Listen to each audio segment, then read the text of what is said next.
우선 말씀을 전하기 전에 인사 말씀 드리고 말씀을 전하겠습니다. 저를 초청해 주신 우리 대산교회 당회와 우리 김옥일 목사님 감사드리고, 지난 이틀 동안 경청해 주신 우리 교우들께 깊은 감사의 말씀을 드립니다. 특별히 앞에서 이렇게 찬양으로 인도하고 힘들 텐데 신디사이저 열심히 치는 자매님 제가 옆에서 보면서 선풍기 있더니 선풍기 오늘은 없어졌는데, 열심히 교회를 섬기는 모습 너무 예쁘고요.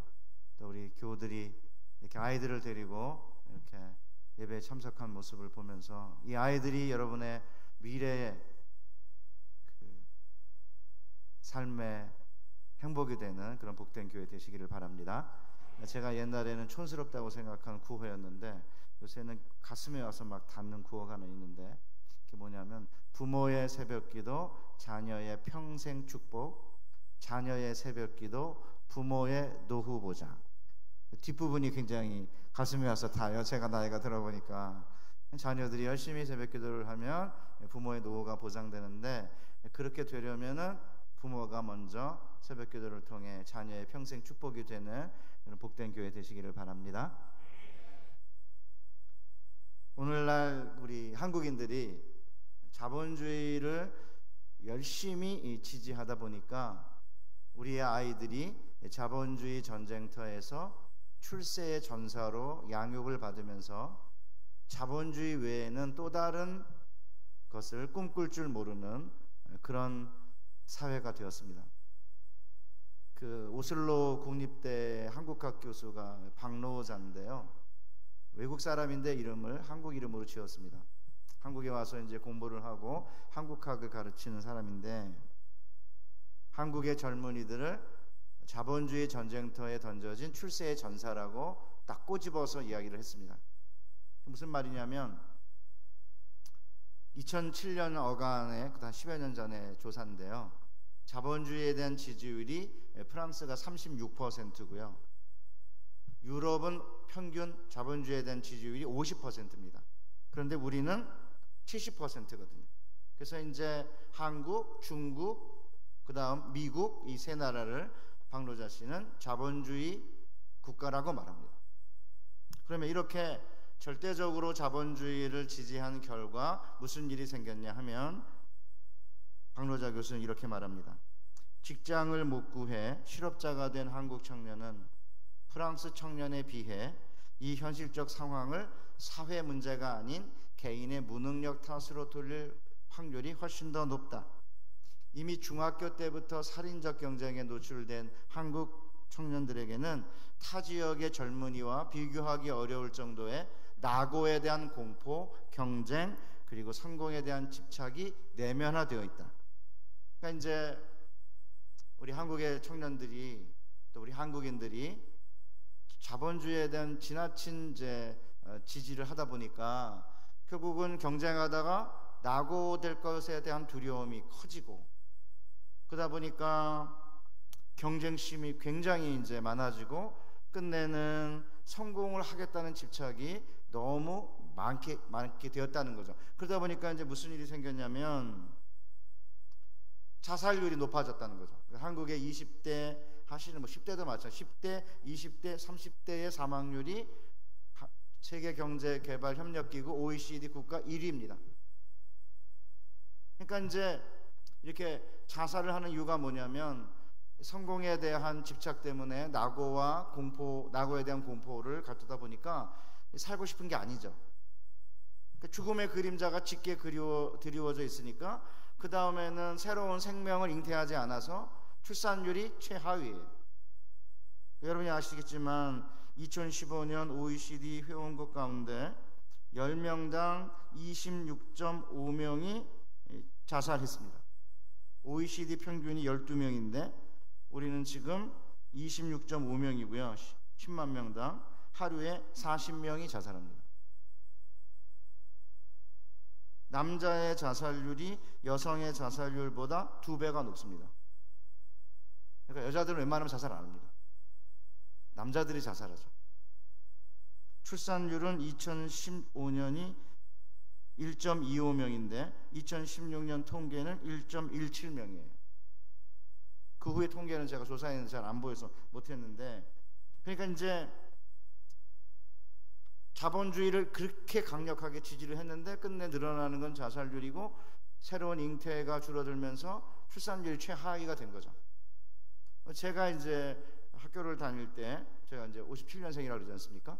지금 이제 우리 아이들하고는 비교도 안 될 정도로 사실은 경쟁이 약했어요. 물론 경쟁이 없었던 건 아니죠. 제가 이제 그 서울에서는 중학교를 뺑뺑이로 무시험 추첨으로 들어갔습니다. 배문중학교라고 하는 학교에 들어갔는데, 만리동 시장 꼭대기에 있는 그런 똥통중학교였습니다. 그러니까 저희 때에는 학교를 부를 때 뭐 이렇게 하류 이렇게 안 하고 똥통 이렇게 이제 말을 막 붙여가지고 똥통중학교라고 했는데, 그러니까 이제 별로 이렇게 좋은 중학교가 아닌데 갑자기 추첨을 통해서 좋은 아이들이 들어오니까 학교가 발칵 뒤집혀진 거죠. 그리고는 저보다 1년 후배로 박정희 대통령의 아들인 지만군이 들어왔습니다. 그러니까 제대로 뺑뺑이를 돌린 것 같아요. 그래가지고 진짜 똥통중학교에 들어온 거예요. 미리 뽑은 게 아닌 것 같아요. 정직하게 그때 한 것 같아요. 학교가 발칵 뒤집어졌습니다. 박정희 대통령 아들이 들어왔으니까. 그때만 하더라도 나는 새를 떨어뜨릴 만큼 어마어마한 힘을 갖고 있던 분 아닙니까? 그러니까 이제 학교가 드디어 뭘 하기 시작했냐면 우열반을 만들었습니다. 우반, 열반 해가지고 이제 700명인데 한 학년이 70명씩 10개 반을 나눠가지고 수반이 하나, 그다음에 우반이 2개, 그 다음에 열반이 7개. 열반을 돌반이라고 불렀습니다. 그러니까 수반 하나, 우반 2개, 돌반 7개. 그래가지고 수반에서 꼴찌 2명을 우반으로 내려보내고, 우반의 1등을 수반으로 올려보내고, 우반의 7명을 밑으로 돌반으로 내려보내고, 돌반의 1등을 이제 우반으로 올려보낸 거죠. 700명의 성적을 1등부터 700등까지 벽에다 붙여놨습니다. 그렇게 해서 사실은 꽤 좋은 고등학교를 많이 보냈죠. 그때 이제 우리 지만군이 학교에 들어오니까 박지만군 기념 식수 이래가지고 학생인데 학교 뒤에 기념 식수를 했습니다. 지금 졸업사진 제가 하는데 등록금을 못 내 1년 휴학하는 바람에 같이 졸업했어요. 같이 졸업하고는 다시 뺑뺑이가 돼가지고 고등학교 추첨이, 지만이는 청와대 옆에 있는 중앙고등학교를 가고 저는 그 밑에 있는 비원 옆에 있는 휘문고등학교를 다녔습니다. 제가 이제 왜 이야기를 드리려고 하냐면, 이제 여러분 지금 아이들 세대와 저희 세대를 비교해야 여러분들 이해가 될 것 같아 이제 말씀을 드리는 건데, 지금은 어떠냐면요, 그때 저희 때만 하더라도 학원 안 다녔거든요. 돈이 없으니까 학원을 어떻게 다닙니까? 맨날 놀았습니다. 대학 10%밖에 안 갔습니다. 근데 지금은 훨씬 더 심각합니다. 중학교 때부터 살인적 경쟁에 노출됐다고? 아니요. 요새는 초등학교 때부터입니다. 제가 이제 85년생 딸, 87년생 아들, 95년생 아들이 셋이 있는데 이 셋을 다 한국에서 대학을 보냈는데요. 이 아이들을 분당에서 이제 대학을 보내면서 경험한 건데, 아니 갑자기 애들이 무슨 방송 출연한다는 거예요. 이 방송 출연 왜 하지? 몰랐습니다. 그게 나중에 자기소개서에 들어가갖고 좋은 고등학교를 가려고 이미 중학교 때부터 이제 방송 출연하고요, 책 출판. 그저 미쳤다 그랬어요. 아니 중학교가 뭘 책 출판해? 나중에 보니까 뭐 아버지 이름 뭐 이렇게 해가지고 이제 했는지 지가 했는지 모르지만 책 출판. 그리고는 이제 지금은 고등학교 때 여러분 아시다시피 저희 때는 우열반 이래가지고 보통 때는 함께 공부하다가 국어, 영어, 수학 때만 이렇게 이제 반을 이제 성적별로 바꿨거든요. 근데 지금은 그렇게까지는 안 하지만 뭘 하냐면 방학 때 아니면 보통 때 여름에 독서실을 만들어가지고 1등부터 50등 전교에서 얘네들을 알짜반이라고 불러요. 그래서 알짜반에 집어넣어서 에어컨 뻥뻥 나오는데 집어넣고, 그렇지 않은 애들은 에어컨 없는 데서 그냥 공부하게 하는 거예요. 그러면 얘네들의 이름은 뭐냐? 잉여반이에요. 잉여반. 잉여가 뭔지 아십니까? 남아 돌아가는. 그래도 옛날이 훨씬 낫죠. 옛날은 수반 하나, 우반 2개, 돌반 7개니까 돌은 쓸 데가 있잖아요. 그런데 잉여반은 쓸 데가 없는 거예요. 알짜고 잉여는 남아 돌아가는 거니까. 그래서 이제 잉여반에 속해 있는 애한테 물었어요, 기자가. 선생님들이 너무하지 않냐? 어떻게 공부 잘하는 애만 펑펑 에어컨 틀어주는데 공부하게 하고 너는 이렇게 힘들게 하느냐? 그럴 때 뭐라 그러냐면, 박노자 교수가 얘기한 대로 이런 문제를 사회 문제가 아닌 개인의 무능력 탓으로 돌려서, 아니요, 문제가 없죠. 내가 공부 못해서 못 들어가는 내 잘못이죠. 이렇게 이제 어려운 그런 경쟁 속에 살다 보니까 경쟁에 지는 거는 내 탓이고, 경쟁에 이겨가지고 좋은 혜택을 받는 것은 당연히 걔네들에게 돌아갈 몫이고, 이렇게 생각하다 보니까 다른 세상을 꿈꾸지 모르는 거예요. 그러니까 이제 무슨 일이 생겼습니까? 우리 청년들이 대학을 졸업을 했는데 여러분 아시다시피 연애를 못해요. 연애 포기. 돈이 있어야 연애를 한다고 그러더라고요. 그 다음에 집장만은 좀 할 줄 있어야지 결혼할 생각하는데 결혼 포기. 그 다음에 출산 포기. 집 포기. 집 너무 비싸잖아요. 우리 어르신들은 집값 올라가기를 바라지만 서울에 32평짜리가 6억 1억거든요. 분당에 6억 7억. 그럼 걔네들이 돈 벌어가지고 물만 먹고 공기만 마시면서 한 달에 100만 원씩 저금하면 40년이 걸립니다. 그러니까 그 다음에 집 포기, 그 다음에 뭐 포기예요? 꿈 포기, 희망 포기, 그 다음에 건강 포기, 좀 아까 제가 뭐 빼면 직장 포기, 이렇게 하면 8포예요. 8포 8개. 그러니까 이제 여러분, 우리가 저희 세대가 생각하는 것보다 훨씬 심각하게 젊은이들은 이런 그 출산을 포기하고 결혼을 포기하고 직장을 포기하면서 끝내는, 결혼하면 뭐 하냐? 50%입니다. 그러니까 이제 교회 와봤자 희망이 안 보이는 거죠. 교회는 맨날 하나님 나라 얘기하고 죽은 다음에 내세 이야기하지, 현재 여기서 우리가 어떻게 살아야 하는 거고 하나님께서 우리에게 무슨 꿈과 희망을 줬는지에 대한 이야기를 안 하니까 교회 올 마음을 못 갖는 거고, 교회 오면은 딱딱하고 교회 오는 맨날 뻔한 이야기 하는 것 같고, 그러니까 사실은 교회의 매력을 못 느끼는 거예요. 그래서 제가 오늘 여러분과 제가 오늘 이 밤에 주님과 동행하는데 주님께서 우리에게 무슨 꿈을 주셨냐면, 땅의 모든 족속이 나를 통해 복을 받을 것이라고 하는 꿈을 주셨는데, 놀랍게도 이 꿈을 받아들이고 이 꿈을 꿈꾸고 이 꿈을 실천하기 위해 노력하고 이 꿈이 실현되는 것을 보고, 그래서 이 꿈을 나눠주고 이 꿈을 가르치고, 이런 일들이 점차 줄어들고 있습니다. 사실은 저도 오랜 세월 동안 꿈과 비전이라는 단어를 사용한 적이 없어요. 왜냐하면 땅의 모든 족속이 나를 통해 복을 받아요? 여러분 뭐 대산교회가 이름이 뭔지 몰라서 목사님이 물어보니까 대구와 경산을 복음화하겠다 이래가지고 대산교회라고 쳤다 이러더라고요. 대구와 경산에서 그러면 대산교회가 차지하는 위치는 어떻습니까? 대구와 경산을 복음화시키겠다고 세우는 교회인데, 사실은 꿈과 비전을 크게 갖고 그 다음에 그 꿈을 실천하기 위해 노력하고 뭐 그렇게 했겠지만, 그러는 가운데 실제적으로 원하는 만큼 뭐가 이루어지지 않으니까 그 꿈을 포기하는 거죠. 근데 저는 어렸을 때 이런 꿈을 가진 적이 없습니다. 그냥 땅의 모든 족속이 나를 통해 복을 받는다, 이런 얘기는 그냥 목사님들이 하는 얘기고 성경에 있는 이야기지 나랑 아무 상관이 없다고 생각했어요. 여러분, 제가 어제 그제 말씀드렸지 않습니까? 제가 뭐 키가 크고 잘생긴 것도 아니고 집안이 좋은 건 아니에요. 경중임시 계림군파 경순항의 39대선이라고 말만 그러지 집안이 완전히 핀비박산 돼가지고 주변에 대학 다니는 사람이 아무도 없었습니다. 제가 가장 처음으로 대학을 간 사람입니다. 충청북도 음성 근처에 이제 살고 있는데, 그러니까 이제 어떤 때에는 일제시대 때 족보를 샀나? 그런 느낌이 확 들어요. 원래 족보가 아니고, 왜냐하면 집안이 엉망이거든요. 다 집안이. 그런 상태에서 제가 어저께 말씀드린 대로 아버님이 청와대 뒷산에다가 이제 집을 졌으니까 김신조 공비가 나타나는 바람에 청와대 방어선이 설정이 되면서 방어선 안에 있는 집을 다 헐었어요. 그리고 나서는 집이 이제 철거선의 상태에 있으니까 그래도 우리나라는 대단한 나라 같아요. 그래도 70년대 75년인가 6년쯤인데 전 서울에서 이렇게 철거된 사람들을 다 모아가지고 신월동, 신정동이라고 하는 데가 있어요. 목동 바로 옆인데 거기다 몽땅 다 몰아넣었습니다. 15평을 줬습니다. 15평을. 제가 이런 얘기 안 해야 되는데 쪽팔려가지고 15평을 줬어요. 그래서 그 15평 준 그 철거민 촌으로 제가 고등학교 1학년 때 이사를 간 거예요. 그러니까 저희 아버님의 계획대로 땅을 얻었죠. 15평. 정부가 준 겁니다. 그렇다고 뭐 철거시켜놓고는 뭐 그냥 쫓아낼 수는 없으니까 이제 땅을 준 거죠. 근데 저희 아버님이 그거를 또 말아 드셨습니다. 난 정말 이해할 수가 없어요. 아니 어떻게 그렇게 해서 얻은 땅을 15평을 또 말아 드셨어요. 그러니까 이제 철거민촌에서 정말 좀 힘들게 살았습니다.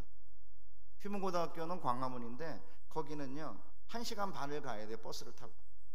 걸어서 광화문까지 30분 나와서 버스를 타고 그 다음에 이렇게 이제 화곡동이라는 데 내리면은 거기서부터 철거민 단지로 오고 가는 셔틀버스가 있습니다. 그러면 그냥 거기서 기다리는 거예요. 그냥 서서 기다리는 애들은 철거민촌 가는 애들이죠.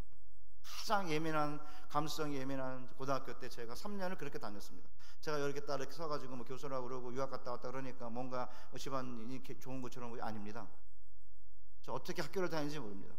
그런 상태니까 철거민촌 동네에서 철거민촌 교회 천막교회에서 이제 고등학교로 보낸 거죠. 그러니까 이제 목사님들이 뭐 꿈을 가져라 이런 얘기하면 가슴이 와서 안 닿죠. 저게는 그냥 뭐가 남아 있었냐면 하나님은 살아계신다는 걸 확실하고 다른 소망은 없기 때문에 하나님 붙잡고 있고 목사 되겠다고 서원한 거는 까맣게 잊어버리려고 애를 쓰면서 근데 안 잊어버려집니다. 제 목덜미를 항상 잡고 있었던 큰 부담이었는데 그러니까 우리 하나님은 도대체 15살 먹은 애한테 인생 포기각서를 요구해서 인생 포기하게 만들고 그러니까 뒤에는 이제 목덜미를 항상 잡고 있는 거죠. 목사가 되겠다고 서원한 게. 그럼에도 불구하고 목사 안 되겠다고 생각했습니다. 그래서 열심히 돈 벌어서 무너진 우리 집안 이렇게 좀 세우고 그리고 좀 힘들지 않게 가난하지 않게 사는 거 큰 죄 저지르지 않고 성실하게 사는 거 이게 제 인생의 유일한 목표였습니다. 그러니까 뭐 땅의 모든 족속이 나를 통해 복을 받는다 이런 거는 꿈꾼 적이 없습니다. 오히려 그런 꿈을 가진 사람들을 보면 과대망상증에 걸린 애들이고 저렇게 나대봤자 아무 소용없다 그런 생각하면서 오래 살았기 때문에 심지어는 목사가 되고 유학을 갔다 오고 36에 귀국을 했는데 40대 중반까지 저는 꿈, 비전 이런 말 설교 시간에 사용한 적이 거의 없습니다. 그냥 성실하게 내게 주어진 일 잘 감당하고 큰 죄 저지르지 않고 집안 좀 이렇게 세우고 뭐 그렇게 살면 되지라고 생각을 했는데 나중에 생각이 바뀌게 된 거죠. 제가 성경을 아브라함의 이야기를 해석하는 가운데 제가 구약을 가르치는 사람이니까 하나님이 우리에게 주신 비전과 꿈이 얼마나 광대하고 하나님이 왜 우리를 이 땅에 보내셨는지를 깨닫게 되면서 제가 왜 이런 생각을 20대쯤 했으면 아니 목사님 어떤 목사님이 저에게 강력하게 이런 메시지를 제게 주었다면 제 인생 많이 바뀌었을 텐데 너무 아쉬워요. 그래서 저는 오늘 대산교회 교우들과 이 마지막 밤에 하나님이 우리를 왜 부르셨고 하나님 우리를 통해 무엇을 하기를 원하시고 하나님은 대산교회를 통해서 하시려는 계획이 뭔지 함께 나누면서 이 대산교회뿐만 아니라 여러분의 가정과 개인이 열방에 복이 되는 복된 백성 되시기를 바랍니다. 성경에서 이야기하는 꿈과 비전은 세상에서 잘 나가는 성공한 사람들의 꿈이 아니에요. 보통은 이제 꿈 이야기 하면은 뭐 예를 들어서 뭐 백악관에 들어간 이야기, 청와대 들어간 이야기, 사회적으로 성공한 사람들의 이야기를 하면 사실은 그건 몇 사람들에게 해당되는 이야기지 우리에게 해당되는 얘기 아니잖아요. 그런데 놀랍게도 성경이 말하는 아브라함에게 주신 꿈과 비전은 몇몇 성공한 사회적으로 유명한 사람들의 이야기가 아니라 우리 모든 그리스도인들의 이야기고 우리 모든 그리스도인들에게 주신 꿈이에요. 그래서 오늘 이 저녁에 그 꿈에 대해서 함께 살펴보겠습니다. 자, 그러면 꿈과 비전을 이야기를 제가 이제 하기 시작했는데 40대 중반부터 꿈과 비전을 설명하는 게 가장 어려워요.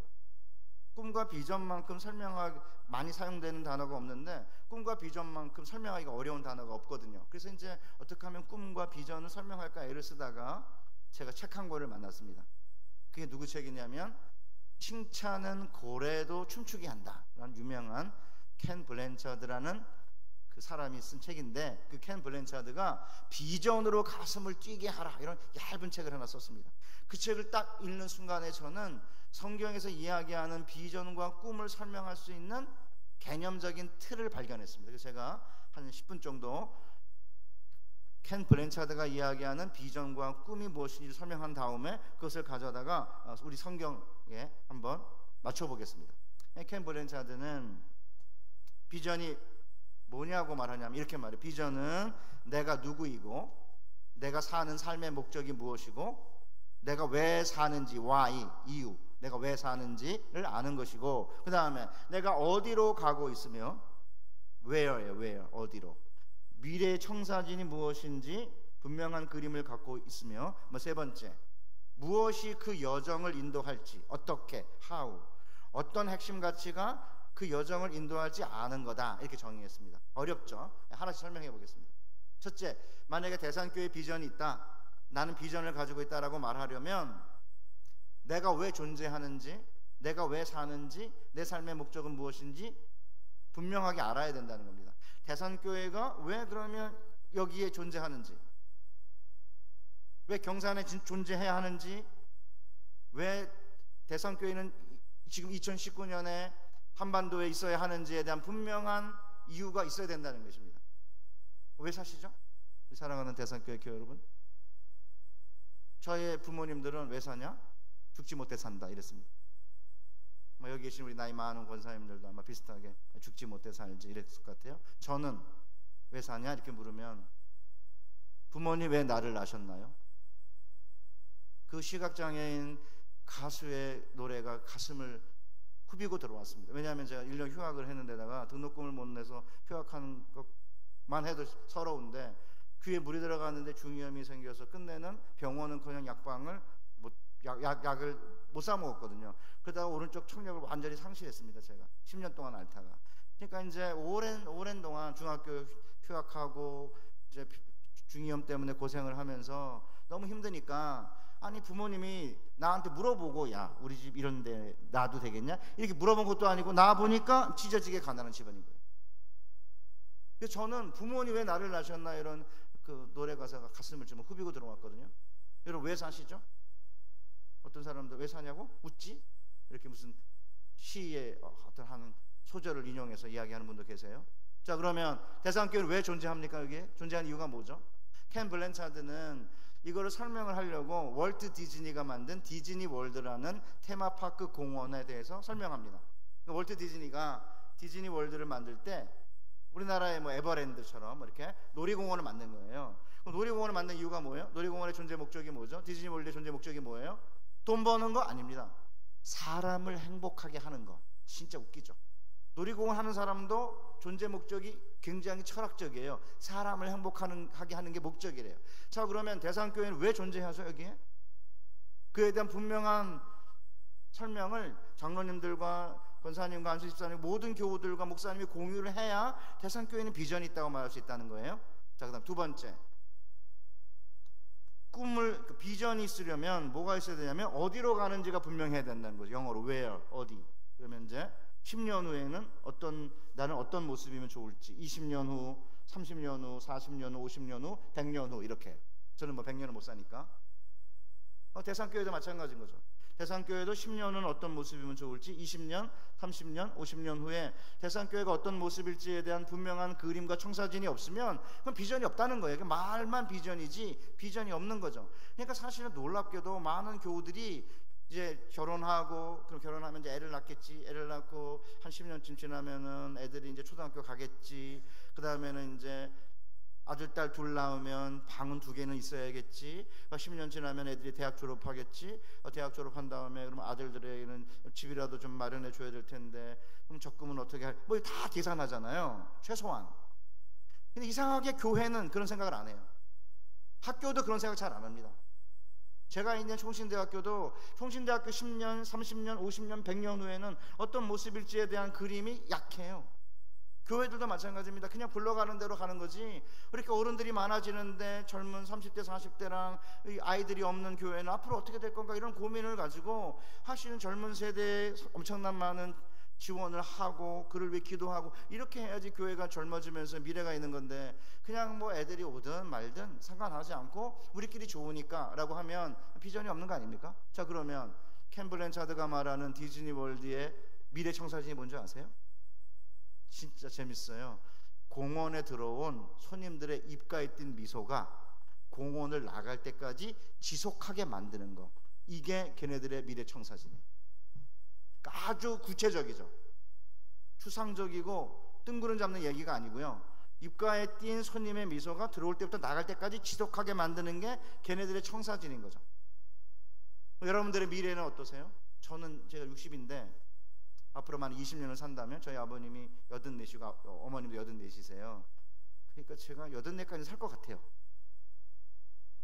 근데 더 사실 것 같아요. 저희 아버님 어머님이 90까지 산다면 30년 남았거든요. 그러면 내 인생 10년, 20년, 30년은 어떨까 고민해야 돼요. 저는 여기 젊은 청년들이 들었으면 좋겠는데 우리 애들이 초등학교 애들 잘 모르겠지만 이 아이들이 20대 때 30대 때 앞으로 30년 후 50살 때 50년 후 70살 때 내 모습은 어떨지 이런 그림을 그리면서 만약에 산다면 그 아이는 비전이 있는 거 아닙니까? 세 번째, 그러면 존재 목적을 가지고 미래의 청사진을 꿈꾸면서 그 여정을 이제 향할 때, 그 길을 갈 때 무엇이 그 여정을 인도할지 알아야 된다는 거죠. 영어로 how에 어떻게, 핵심 가치가 어떤 핵심 가치를 가져야 존재 목적을 달성하면서 끝내는 미래 청사진에 다가갈 수 있을까? 그래서 이제 디즈니 월드는 4가지 핵심 가치가 있대요.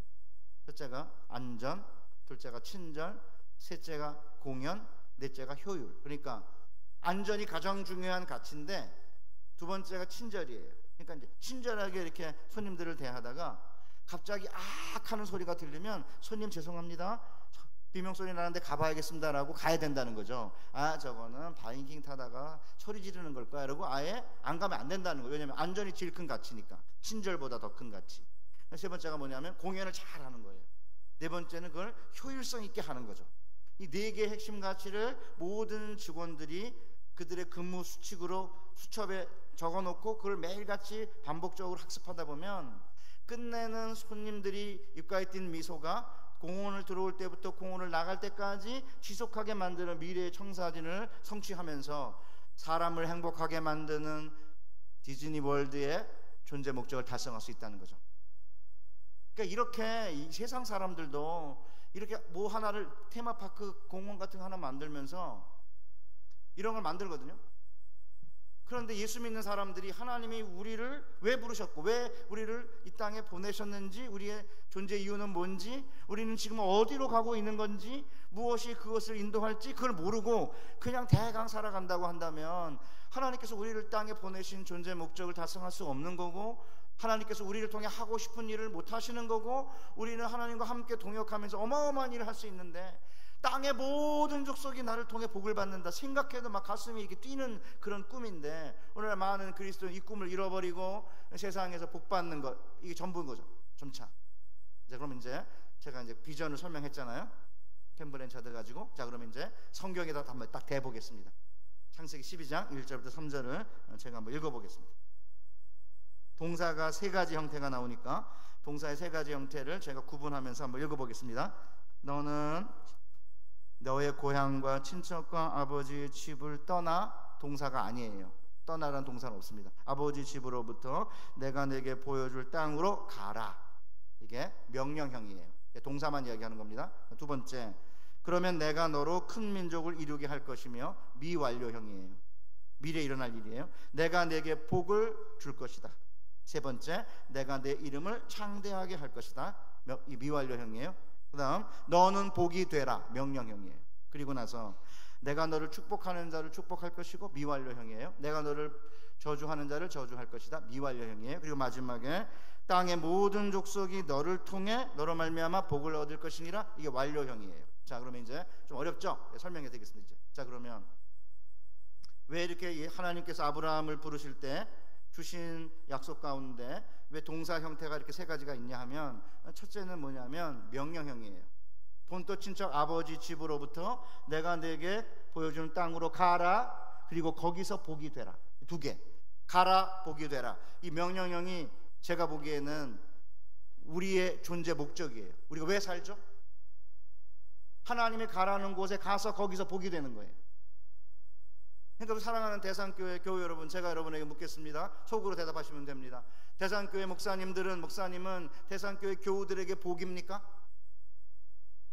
대산교회 장로님들은 대산교회 교우들에게 복입니까? 대산교회 권사님들과 안수 집사님들은 대산교회 교우들에게 복입니까?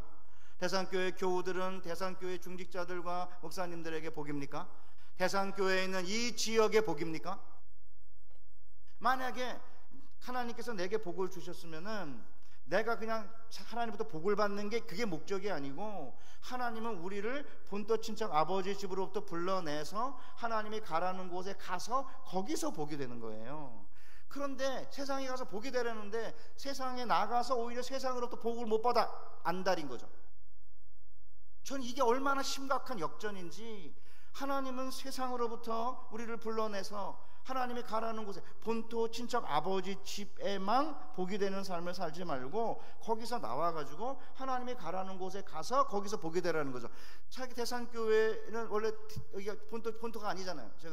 제가 식사하며 듣기로는 이 대산교회 대부분의 교우들은 원래 뭐 본토, 여기에 뭐 대구에 토박이가 많지 않다. 목사님도 물어보니까 부산 출신이라고 그러고.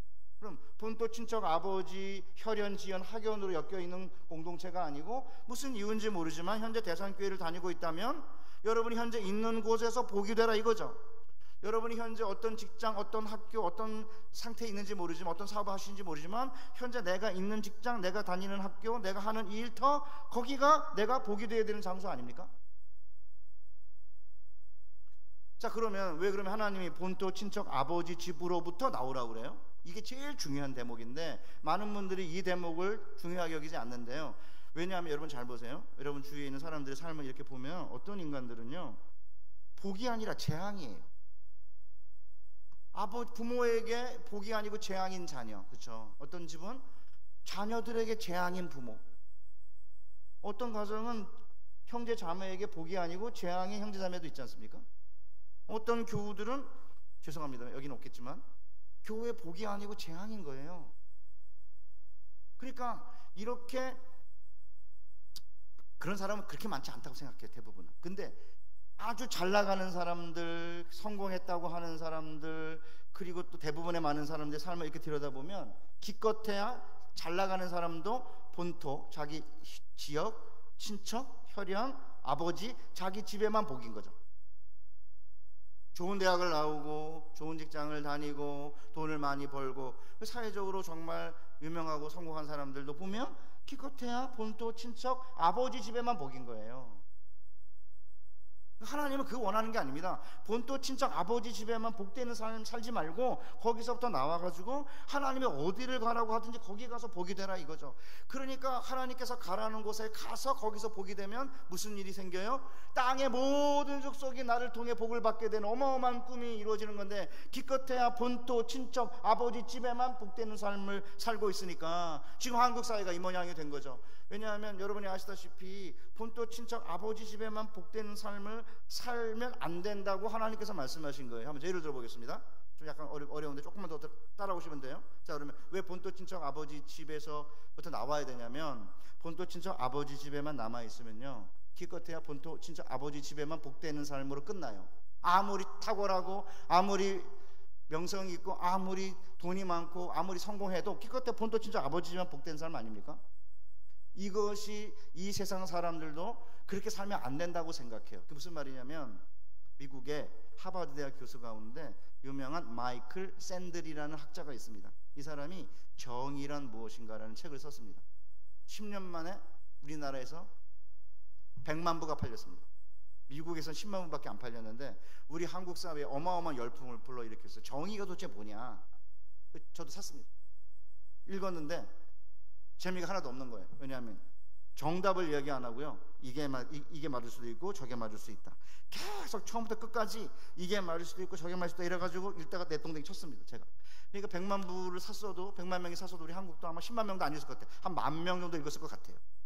이제 대학에 있는 애들이 저한테 기독교적 정의가 무엇이냐고 강의해달라 그래가지고 그 책을 다시 끄집어내서 읽기 시작했습니다. 그리고는 마이클 샌델이 하는 말이 무슨 말인지 이해할 수 있었습니다. 그게 뭐냐면, 마이클 샌델은 이렇게 말하는 거예요. 뭐가 정의냐 이러면, 경쟁을 안 하면 공산주의처럼 이게 가난해지고 사회가 발전 안 하니까 경쟁을 허용하자는 거예요. 대신 경쟁을 허용하되 경쟁에서 생기는 혜택의 가장 많은 부분을 가장 혜택을 못 받은 사람에게 나눠준다는 조건 하에서 경쟁을 허용하자는 것입니다. 무슨 뜻이냐면, 머리가 좋다든지 좋은 집안에 태어났다든지 이런 거는 자연 로또에 당첨된 거라는 거죠. 사회의 공동의 재산이라는 것입니다.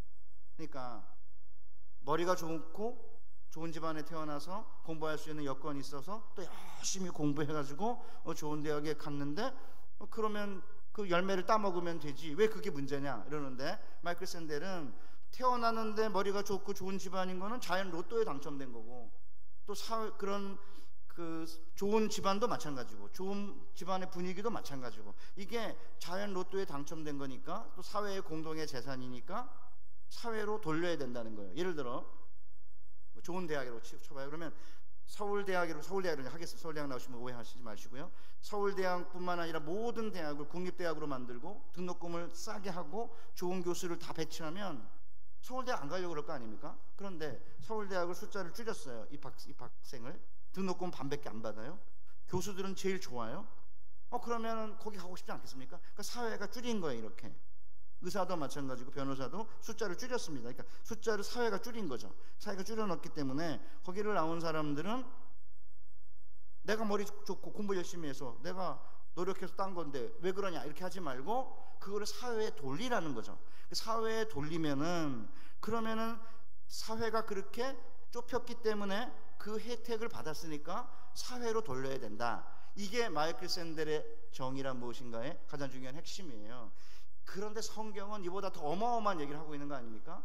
머리가 좋은 건 뭐예요? 달란트죠. 하나님이 주신 달란트. 잘생겼다. 달란트입니다. 제가 잘생긴 거 칭찬하니까 어떤 분이 목사님 외모를 보십니까? 그러는데 그럼 외모 안 봅니까? 여기도 이렇게 보면 외모가 보이거든요. 지금 이렇게 잘은 보이지만 잘생긴 사람 있고 못생긴 사람 있고 못생겼다 그러면 안 돼. 덜 생긴 사람도 있고 뭐 이래요. 그럼 인정해야죠. 다. 그러니까 잘생긴 것도 달란트죠. 어떤 사람은 5달란트고요. 어떤 사람은 2달란트고 어떤 사람은 1달란트예요. 하나님이 공평하시다고요? 아닙니다. 하나님은 공평하지 않습니다. 어떤 사람은 5달란트잖아요. 어떤 사람은 집안도 좋고 잘생겼고 돈도 잘 벌고 애들도 말 잘 듣고 5달란트 받은 거죠. 5달란트 받은 사람은 5달란트를 남겨야 되는 거예요. 1달란트 받은 사람은 1달란트만 남기면 돼요. 고민하실 필요 없어요. 5달란트 받은 사람이 훨씬 위험한 거죠. 5달란트 받았으니까 5달란트 남겨야 되기 때문에. 그러니까 이제 너무 길게 빼면 안 돼요. 자, 그러면 보세요. 기껏해야 본토 친척 아버지 집에만 보게 되는 그런 삶을 살지 말고 거기서부터 나와서 하나님이 가라는 곳에 가서 거기서 복이 되겠다는 삶의 목적을 받아들이면 무슨 일이 생기냐면 마지막 땅의 모든 족속이 너를 통해 복을 받으리라가 완료형이에요. 완료형은 원래 과거를 가리키는 건데 때로는 너무나 확실한 미래는 과거 완료형을 사용해요. 그런데 무슨 일이 벌어집니까? 땅의 모든 족속이 나를 통해 복을 받게 되는 미래의 청사진이 이루어진다는 거죠. 저는 이 대목에서 오늘 이 저녁에 여러분과 제가 나누고 싶은 이야기예요. 어제 목사님이 제 간청의 기도로 승부를 걸라는 말씀을 듣고 뭔가 달라고 간청하는 것은 기복적인 기도이기 때문에 하면 안 된다는 이야기를 너무 많이 들어가지고 사실 어려움이 있었는데 자유를 얻었다 그랬잖아요. 기복주의도 마찬가지입니다. 여기에 본문에 복이 5번 나옵니다. 명사로 1번 나오고 동사로 4번 나옵니다. 그러니까 많은 분들이 제가 이런 이야기하면 기복주의라는데 진짜 웃기는 이야기. 기복주의가 뭔지 아십니까? 기복주의는 복을 받아서 본토 친척 아버지 집에만 복이 되려고 하는 이게 기복주의죠. 이거 기복주의 아닙니까? 하나님께 복을 받지 않고 어떻게 살죠? 난 진짜 이해가 안 됩니다. 저는 서울 강남에 사는 중산층 그리스도인들이 굉장히 기복적이거든요. 그러니까 애들 유학도 보내고 뭐 집도 넓은 데 살고 명문 가문 아들 딸도 데려다가 며느리 사위 삼고 그거 다 하면서 겉으로는 그런 건 기복적인 거 아니다. 그런 건 기복적인 거다 그런 거는. 그리고 그런 거 하지 말아라 이래놓고는 실제적으로는 세상에서 잘 나가는 사람들 뭐 사귀고 며느리 삼고 사위 삼고 유학도 보내고 그런 거 하면서 자기들은 기복주의 아니다 이거예요. 강남 좌파랑 똑같죠. 사는 거는 강남 부유하게 살면 생각은 좌파인 거랑 똑같죠. 앞뒤가 안 맞는 거예요. 저는 정직하게 하나님이 주시지 않으면 단 한순간도 살 수 없기 때문에 모든 좋은 것은 하나님이 복으로 우리에게 주시는 것이다. 그렇게 받아들이고 하나님께 복을 받아서 어떻게 하자고요? 나눠주자 이거죠. 제가 제 막내 아들이 한동대 다닙니다. 한동대 김영규 총장님을 만난 다음에 제가 생각이 바뀌어가지고 한동대로 저는 원래 한동대 보낼 마음이 없었는데 막내를 한동대 수시로 보냈습니다. 김영규 총장님 제가 만나서 2번 만났는데 저한테 공부해서 남주자 이거더라고요. 저는 어렸을 때부터 무슨 얘기를 듣고 자랐냐면 공부해서 남주냐 임마? 중학교 때 선생님들이 저희한테 맨날 공부해서 남주냐 맨날 이랬죠. 공부해서 대학 가서 미팅 할래? 공부 안 하고 공장 가서 미싱 할래? 말도 안 되는 이야기. 공부하면 성적이 올라가면 와이프 얼굴이 달라진다. 공부해서 2호선 타자. 총신대학교도 2호선에 있긴 있습니다만 뭐 그 2호선에 있는 학교는 아닌 것 같아요. 사람들이 보는. 공부해서 남 주자 이거예요. 돈 벌어서 남 주자, 높은 지위에 올라가서 남들을 행복하게 하자. 그게 왜 기복주의죠? 공부해가지고 돈 벌어서 자기들만 행복하고 자기들만 복받고, 이게 기복주의죠. 그러니까 교회 안에서 복 얘기는 하나도 안 하고, 이 세상에서 가장 중요한 것은 또 시험도 봐야 되고 결혼도 해야 되고, 제가 젊어서는 포기하면 안 된다 가르치거든요. 포기하면 안 된다. 연애해야 된다. 결혼도 해야 된다. 집도 사야 된다. 뭐 제가 결혼도 하고 아이도 낳고 지위도 올라가게 가르치면은 처음에는 뭐 저 양반 왜 저러지? 이러다가 이제 한 2번 3번 이렇게 수련회 듣고 나면, 제가 얘기하는 게 굉장히 현실적이다 이렇게 말해요. 지금 중고등학교 아이들한테 내려놓으라 이렇게 설교하는 전도사님들 보면 제가 화가 나거든요. 아니, 애들이 내려놓을 게 뭐 있습니까? 중고등학교 애들이. 중고등학교 때 내려놓는 거, 게임하는 거, 문자지나 이런 거 내려놔야지. 공부하는 걸 왜 내려놔요? 뭐가 있어야 내려놓을까? 학벌이 있어야 학벌을 내려놓는 거지. 학벌이 밑에 있는데 뭘 내려놔요? 학벌이 위에 있어야 내려놓는 거고, 돈이 있어야 돈을 내려놓고, 높은 지위가 있어 지위를 내려놓는 거잖아요. 여러분, 베드로가 배가 있었어요. 안드레, 야고보, 요한도 배가 있어서 둘이 쌍끌이 조업을 했거든요. 그러니까 그 당시에 배가 있었다는 것은 가난한 사람이 아니에요. 근데 집이 있어야 집을 팔고 예수님을 쫓죠. 집이 없는데, 집이 없으면 뭐 팔 게 없잖아요. 그러니까 무슨 집을 사고, 하나님 달라고 그러면 드리고, 이렇게 정상적으로 사고를 해야 되는 거죠. 열심히 공부해서 대학을 가고, 원하면 좋은 대학을 가고, 그리고 이제 좋은 대학에 들어가서 이런 지위를 얻고 돈도 얻고 그렇게 생기면 하나님이 내놓으라 그러면 내놓겠습니다. 내놓으라 그 말이에요. 어쨌든 거기까지 이제 이미 결론을 너무 빨리 갔는데, 그래서 이제 진짜 중요한 우리의 삶의 목적이 뭐라고요? 본토 친척 아버지 집에서부터 나와서 하나님이 가라는 곳에 가서 거기서 복이 되는 거죠. 근데 진짜 재미있는 건 집안이 별로 안 좋은데 왜 안 나오는지 몰라요. 사랑하는 우리 대상교회 교회 여러분, 집안 후지면 나오시면 돼요. 아니, 집안이 후진데 왜 안 나와요? 거기에 왜 있습니까? 진짜 힘든 거는 집안이 좋은 사람들이에요. 집안이 좋은, 본토 친척 아버지 집이 좋으면 나오기가 힘들어요. 그런데 안 나오면 뭔 일이 생기냐? 본토 친척 아버지 집에만 복된 삶이에요. 나중에 뭐 어떤 장로님이 교회에서 이제 열심히 섬기시다가 이제 소천하시면 우리가 모여가지고 천국 환송 예배라는 걸 드리는데, 교우들이 이분의 양력을 쫙 읽으면서 뭐 교수고 뭐 그 무슨 소용이 있습니까? 소용없습니다. 이 장로님은 우리에게 복이었다. 그게 중요한 거 아니에요? 개인적 학벌이 뭔 상관입니까? 복이냐 아니냐가 중요한 거지. 저도 제 인생 마지막에 관에 누웠을 때 제 제자들이나 저를 아는 사람이, 김 목사는 그래도 우리한테 복이었지. 저 그 얘기 듣고 싶어요. 제가 쓴 책 아무 소용 없습니다.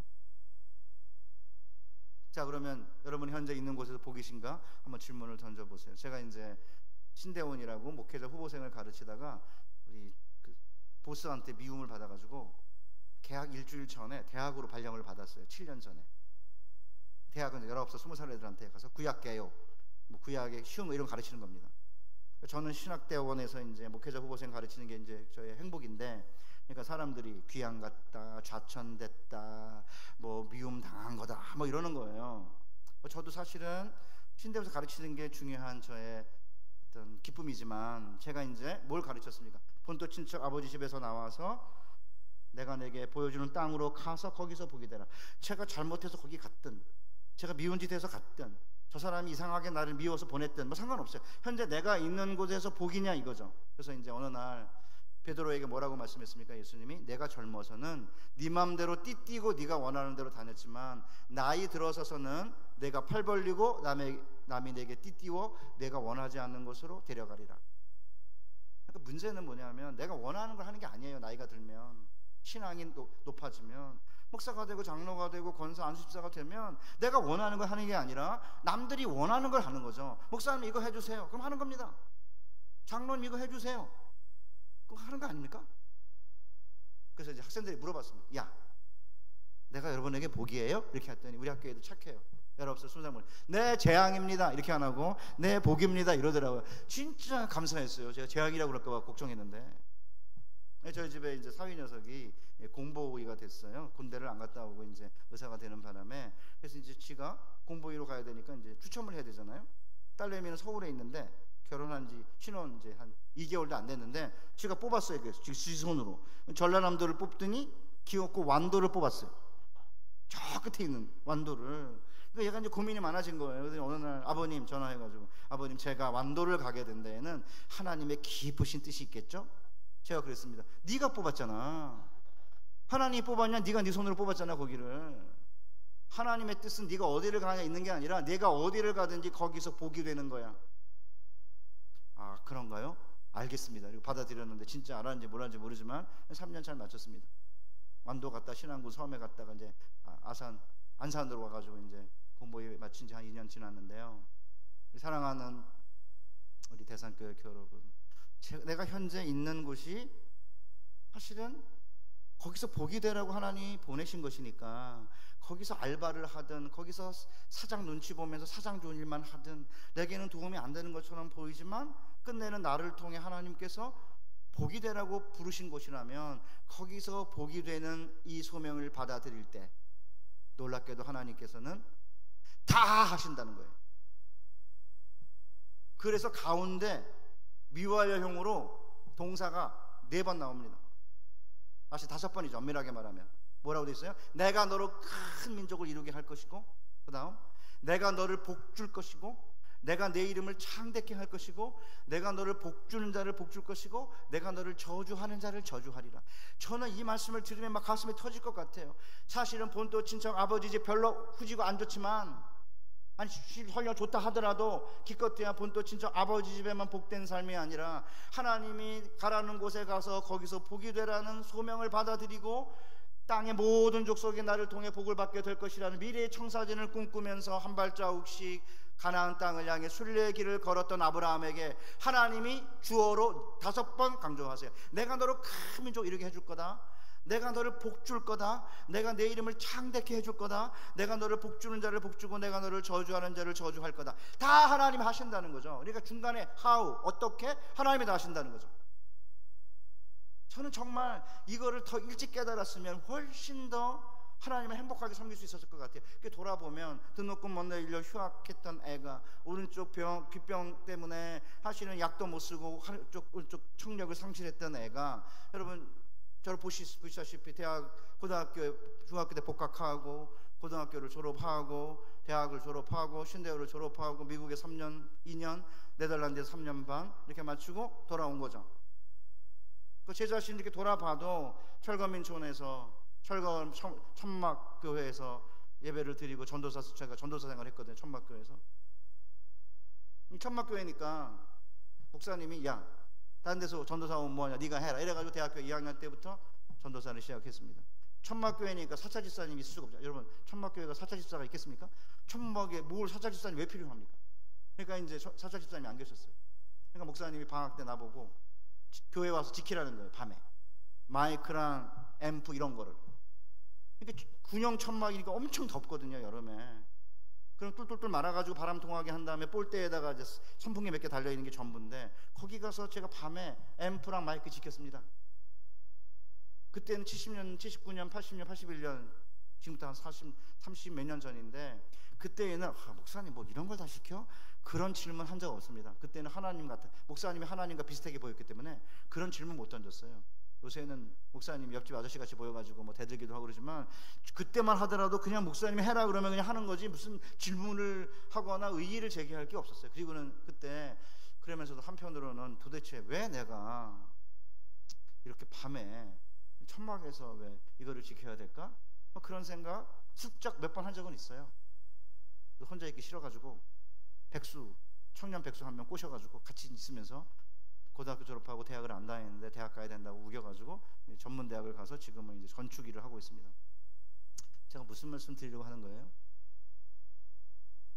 저는 그런 광대한 꿈을 꾸지 않고 그냥 성실하게 제 일을 했는데, 그때 제가 이렇게 될지도 모른다는, 하나님이 나를 통해 내가 있는 곳에서 보게 되는 삶을 살면 하나님께서 나를 통해 어떤 일을 하실 것인지에 대한 꿈이 분명했다면 훨씬 더 행복했을 것 같아요.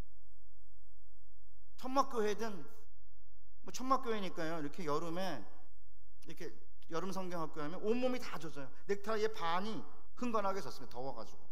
그래도 그때 진짜 행복했습니다. 왜냐하면 그 교인들이 다 15평 되는 조그만 집을 져가지고는 주인이 방 2개 쓰고 방 하나 쓰고 이렇게 하면 월세 사고 그런 데인데, 여름 성경학교 끝나고 나면 그 콩국수와 수박 아니면 카레와 수박 이걸 해주셨어요. 집에서 직접.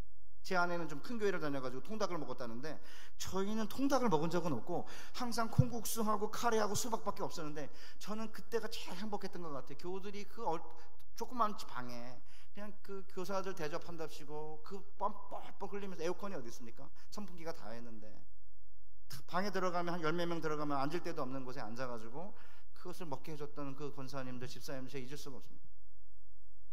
우리 사랑하는 우리 대산교회 교회 여러분, 그 여러분이 이제 나이가 60, 70인데 무슨 나를 통해 열방이 복을 받느냐 그런 생각하지 마시고요. 아브라함에게 약속하셨는데 아브라함, 이삭, 야곱, 요셉 4대에 이르러서야 비로소 요셉이 애굽의 총리 대신이 되면서 땅의 모든 족속이 요셉을 통해 복 받잖아요. 그러니까 저는 꿈을 어떻게 꾸고 있냐면, 제 할아버님이 예수 믿기 시작해가지고 바로 돌아가셨고요. 아버님이 집사입니다. 용돈 드리면 교회 가고 용돈 안 드리면 교회 안 나가고 이런 약간 서리 집사, 날라리 집사인데, 요새는 뭐 치매가 심해져가지고 요양병원에 계신데요. 제가 이제 목사인 거죠. 그러면 제 아들, 제 손자, 증손자 이렇게 되면 제 때보다 제 아들 때, 손자 때 나를 통해 복을 받는 것보다 열방이, 아이들을 통해 열방이 더 많은 복을 받게 될 거다, 그런 꿈을 꾸고 있습니다. 사랑하는 대산교회 교회 마찬가지입니다. 제가 우리 장로님들, 권사님들, 나이 드신 어르신들이 이제 아들, 손자 때 더 큰 복을 받게 되는 열방이 손주들을 통해 그 꿈을 가지고 여기에 나오셔서 예배하고 기도하고 중보하고 그런 일을 하시게 되면, 이제 마지막에 관에 누우실 때 사람들이 우리 장로님 때문에, 우리 권사님 때문에, 안수 집사님 때문에 우리 행복했다, 그 아들들을 보니까 땅의 모든 족속이 복을 받게 되나 보다, 그렇게 느끼는 거 아닙니까? 4대 걸렸습니다. 사랑하는 우리 대산교회 교회 여러분, 저는 중간에 하나님께서 다 하시기 때문에 본토 친척 아버지 집이 별로 그렇게 훌륭하지 않아도 상관없습니다. 이곳에 나와서 어저께 제가 말씀을 드린 대로 그저께 하나님을 향한 뜨거운 사랑 고백을 드리고 동행하면서 끈질기게 하나님께 나아와 간절히 부르짖는 이 기도를 하면서 내가 있는 곳에서 보게 되겠다고 하시면 뭔 일이 벌어져요? 여러분 아시다시피 하나님께 누구를 택하시냐면요, 이스마엘을 택하지 않고 이삭을 택하셨습니다. 땅의 모든 족속이 복을 받게 되는 가장 중요한 약속의 인물은 이삭이에요. 이삭이 야곱과 에서 나왔습니다. 에서가 아닙니다. 첫째, 둘째, 야곱을 택하셨습니다. 야곱의 아들이 11명인데 마지막에 베냐민 늦게 났으니까 11아들 가운데 하나님이 누구를 통해 땅의 모든 족속이 복을 받게 될 것인가를 고민하시면서 택한 사람이 요셉입니다. 그러니까 요셉이 꿈을 꾼 거죠. 형의 볏집단이 자기 볏집단 향해 절하는 꿈을 꾸고 이야기를 하니까 형들이 미쳤냐 임마, 네가 우리를 다스리겠냐, 그리고는 미워하기 시작했잖아요. 그 다음에 또 꿈을 꿨어요. 2번 꾼 거죠. 2번 꿨다는 건 확실하게 앞으로 그런 일이 일어날 걸 보여준 하나님의 계시인데, 이제는 해와 달과 11별이 자기를 위해서 별하는 꿈을 꾼 거죠. 그걸 얘기하니까 이제 형들이 요 인간 죽여야겠다 마음을 먹은 거죠. 그러니까 형들이 도단에서 양을 칠 때 부모님들이 야, 형들이 어떻게 지내는지 알아보라 이래가지고 요셉이 오니까 뭐라고 말해요? 야, 꿈꾸는 대가가 온다. 우리가 그를 죽여 꿈이 어떻게 되는가 보자. 사랑하는 대산교회 교회 여러분, 우리가 꿈입니까 이게? 땅의 모든 족속이 우리를 통해 복을 받게 되는 꿈을 우리는 이런 꿈 못 꿔요. 우리는 그냥 본토 친정 아버지 집만 행복하게 하고 그냥 사는 게 그게 제일 좋은 거지, 왜 땅의 모든 족속이 나를 통해 복을 받게 되는 꿈을 꿉니까? 도대체 우리가 아프리카랑 뭔 상관이 있다고. 우리 목사님이 또 필 받으면 중국, 북한, 유럽, 아프리카 얘기할 텐데, 아니 도대체 무슨 경상도 아니고 우리가 무슨 그런 사람들이 뭘 관련이 있다고 그런 생각 안 드세요? 그래, 놀랍게도 요셉도 꿈에 습격을 당한 거예요. 요셉이 그걸 원한 게 아닙니다. 하나님이 택한 거예요. 요셉을 꿈을 꿔서 이게 했는데, 이 꿈 꾸는 사람을 죽이면 꿈이 사라질 줄 알았지만 놀랍게도 하나님이 주신 꿈은 우리가 꾼 꿈이 아니기 때문에 우리가 죽어도 하나님의 꿈은 이루어지세요. 우리를 통해서 아니면 다른 사람을 통해서 이루어지실 겁니다. 그러니까 이제 죽이려고 했는데 이제 루벤이랑 유다가 그러지 말자 이래가지고 이제 웅덩이에 처박아 놨다가 이스마엘 상인이 지나가니까 판 거 아닙니까? 39장이 어떻게 되는지 아세요? 요셉이 이끌려 애굽으로 내려가매 바로의 신하 시대장 보디발이 그를 그리로 데려간 자의 손에서 산이라. 그 다음이 진짜 웃겨요. 여호와께서 요셉과 함께 하심으로 그가 형통한 자가 되어 그의 주인의 집에 있으니. 아니 얼어 죽을 여호와께서 요셉과 함께 하시고 형통한 자가 되었으면 팔게 하지 않았어야죠. 형들에게 팔려가지고 지금 애굽의 노예로 끌려와가지고 노예가 됐는데 무슨 어려지고 형통이에요? 그런데 하나님이 요셉과 함께 하시니까 손을 대는 것마다 복을 받아요. 그러니까 주인이 여호와께서 범사에 요셉과 함께 하심으로 그가 복이 되는 걸 경험한 다음에 그를 개인 비서로 삼은 다음에 나중에 가정 총무로 삼아요. 아내와 음식 외에는 다 맡겼습니다. 그러면 이제 풀어주셔야 되는 거 아니에요? 10년 동안 노예 생활합니다. 17살인데 27세가 되었습니다. 그런데 보디발의 아내가 언제부터인가 눈짓하기 시작했습니다. 왜냐하면 요셉이 준수하거든요. 그가 준수하고 아담했다고 되어 있는데 그게 아니고요. 직역하면 그는 얼짱이요 몸짱이었더라. 그렇게 번역해둡니다. 얼짱이고 몸짱인 요셉 27살을 보니까 언제부터 그런지 모르지만 보디발의 아내가 자꾸 동침하자고 그러잖아요. 그러니까 이제 요셉이 가까이도 하지 않고 근처에 있지도 아니하고 말도 섞지 않았어요. 근데 어느 날 집에 들어가는데 아무도 없는 거예요. 그러니까 보디발의 아내가 옷을 잡았죠. 동침하자고. 그러니까 몸을 맡길 수 없으니까 옷을 맡기고 바깥으로 튀어나왔는데 이제 보디발의 아내가 가만히 있다가는 자기가 유혹한 것으로 사실은 그 결론 날지 모르니까 소리를 지르잖아요. 막 폭행범이 그랬겠죠. 그래가지고는 어떻게 됩니까? 깜빵에 갑니다. 40장이에요. 여호와께서 요셉과 함께 하심으로 그가 형통한 자가 되어 감옥의 간수의 눈에 들었으니. 아니 얼어 죽을 만약에 하나님이 요셉과 함께 하시기로 했으면은 보디발의 아내가 눈짓할 때 꽉 붙여가지고 못 뜨게 했으면은 그 다음에 눈짓 안 했을 텐데 그냥 눈짓하게 내버려 두고는 뭐 이제 와서 깨끗하게 사실은 유혹을 이겨냈는데 왜 감옥에 갑니까? 그러니까 사실은 요셉이 보디발의 집에서 10년간 노예 생활하면서 손을 대는 것마다 복을 받을 때 보디발의 집이 복을 받은 거죠. 그런데 놀랍게도 하나님께서 아브라함에게 주신 복이 뭐예요? 내가 너를 통해 열방이 복을 받으리라. 아주 미미한 수준이고 가족의 수준이지만 요셉을 통해 보디발의 집이 복 받잖아요. 그 다음에 감옥에 갔어요. 1년 동안 지냈는데 갑자기 떡 맡은 관원장이랑 술 맡은 관원장이 이제 뭐 누명을 썼는지 감옥에 들어온 거예요. 꿈을 꿨어요. 그러니까 이제 요셉이 술 먹은 관원장은 복직될 거고 떡 맡은 관원장은 목매달 거다. 이렇게 하니까 그대로 됐습니다. 그러면 기억해야 될 거 아니에요, 이 인간이. 나가자마자 잊어버려요, 2년 동안. 그리고는 바로가 꿈을 꿨는데 아무도 그 꿈을 알아내지 못하니까 그때서 그때 요셉이라는 애가 내 꿈을 알아맞혔는데 2년 만에 찾아내요. 그러니까 10년의 노예 생활과 3년의 감옥 생활을 요셉이 하거든요. 우리 사랑하는 대선교회 여러분, 우리를 통해 열방이 복을 받게 되는 이 놀라운 꿈과 비전은 그냥 이루어지는 게 아닙니다. 10년의 노예 생활 같은 그런 어려움이 있을 때도 흔들리지 않는 거예요. 3년의 감옥 생활 같은 누명을 쓰고 고통을 당해도 흔들리지 않는 거죠. 왜냐하면 그 감옥 속에서도 요셉이 관원장에게 복이 되고 간수에게 복이 되고 거기에 있는 많은 죄수들에게 복이 되잖아요.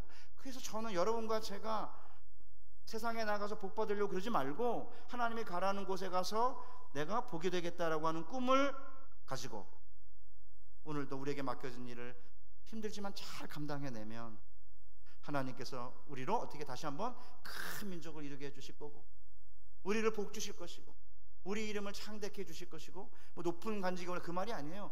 무슨 장로님 그러면 정말 좋은 장로님이었지, 그냥 하나님을 위해서 목숨 바쳤지, 뭐 이런 좋은 이름을 말하는 거예요. 그 다음에 뭐예요? 우리를 저주하는 자를 저주하고 우리를 복주는 자를 복주시는 이 놀라운 일들이 우리의 삶 가운데 우리의 3대 4대 후손들에게 이어지면서 끝내는 땅의 모든 족속이 우리를 통해 복을 받게 되는 대산교회 교우들을 통해 대산교회를 통해 옆에 있는 지역이 복을 받게 되는 그런 놀라운 축복이 여러분에게 있게 되시기를 주님의 이름으로 축복합니다.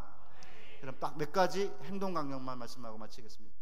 그러면 대산교회가 이 지역에 복이 되어야 되지 않습니까? 그럼 어떻게 하셔야 됩니까? 꼭 맛있는 집만 찾아가지 말고 요 근처에 있는 후진 음식점도 찾아가는 거죠. 복이 되셔야 되니까. 매번 가라는 게 아니라 가서 집 음식이 맛이 없어도 대산교회에서 왔습니다. 그리고 이제 먹고 그 다음에 이제 칭찬도 해드리고 뭐 이렇게 이 지역에 복이 되어야 되는 거고요. 큰 마트 가서 싸게 물건 사는 것도 중요하지만 교회에서 근처에 있는 좀 작은 마트나 뭐 이런 데 가면 좀 비싸더라도 물건을 사는 거 대산교회가 이 지역에 복되는 거 아닙니까? 택시 타고 혹시 여기 오게 되는 경우에 오는 내내 막 목사님 씹고 이렇게 하지 말고 좋은 이야기 하다가 비 올 때는 좀 멀리 떨어진데 그냥 걸어온다고 그러고, 가까이까지 오면은 좀 넉넉하신 분들은 2배를 드리고, 진짜 넉넉하신 분들은, 넉넉하지 않은 분들은 그냥 거스름돈 정도 안 받고, 막 이렇게 되면 택시 운전하시는 분들이 대산교회 교우들은 다르다, 복이 되는 거 아닙니까? 물론 너무 가난하시면 거스름돈 받으셔야 돼요. 너무 가난한데 뭐 그럴 필요는 없고, 할만하면. 사랑하는 대산교회 교우들, 특별히 우리 중고등부 청년들에게 부탁이, 어제 말씀드린 대로 열심히 일해야죠. 주일날 섬기려면 평소 때 훨씬 더 일을 많이 하고 공부도 훨씬 더 많이 해야 되는 거고, 그래서 사실은 공부해서 지위에 올라가면 그걸 내려놓고, 예를 들어서 교원이 되면은 사실은 그 교원 임용고시를 봐야 되는 거고, 임용고시가 돼서 교사가 되면은 올라가서 교감도 하고 교장하는 것도 좋지만, 또 필요하다면 하나님께서 이제 그 자리에 올려주시면 감사하지만, 그걸 목표로 놓고 그냥 밑에 사람 쪼고 윗사람에게 아부하고 그렇게 하지 말고, 그냥 아이들 잘 가르치는 일을 잘 감당해내면 하나님께서 원하시는 때에 필요하다면 그를 세우지 않겠습니까? 그렇게 되는 건데, 미리부터 막 아부하고 위에 사람 밑에 사람은 쪼고 그러면 예수 믿는 사람이 왜 저러나, 그런 거 아니에요? 회식할 때 가야죠. 안 가는 게 아니라 가요. 안 마시면 돼요. 주일날 만약에 그 교회를 오게 되면은 시간을, 당직을 서야 되는데, 그러면은 내가 너 당직 2번 서줄 테니까 주일날 당직 네가 한 번만 서달라, 이렇게 하고 잘해주고, 그 다음에 주일날 오고, 이렇게 우리에게 주어진 이런 기회들을 가지고 다른 사람에게 보게 되는 삶을 살려고 애를 쓰고, 그 다음에 하나님이 이렇게 하실 거니까, 안 하셔도 상관없지만 하나님이 하실 거예요. 그러니까 여러분, 17살 먹은 야곱의 11번째 아들이, 17살 먹은 애가 내가 애굽의 총리 대신이 될 거야, 이런 꿈을 꿨겠습니까? 아닙니다. 그냥 하나님 주신 꿈을 받고 이야기하고, 그것 때문에 노예로 팔려가고 감옥에 갇혔으면서도 창세기 39장 40장 그 뒤를 읽어보면요, 요셉이 단 한마디도 불평을 안 해요. 뭐 이런 인간이 다 있나 생각이 들 만큼 진짜 대단하지 않습니까? 그럼 오늘 우리에게 뭔가 보여주는 거죠.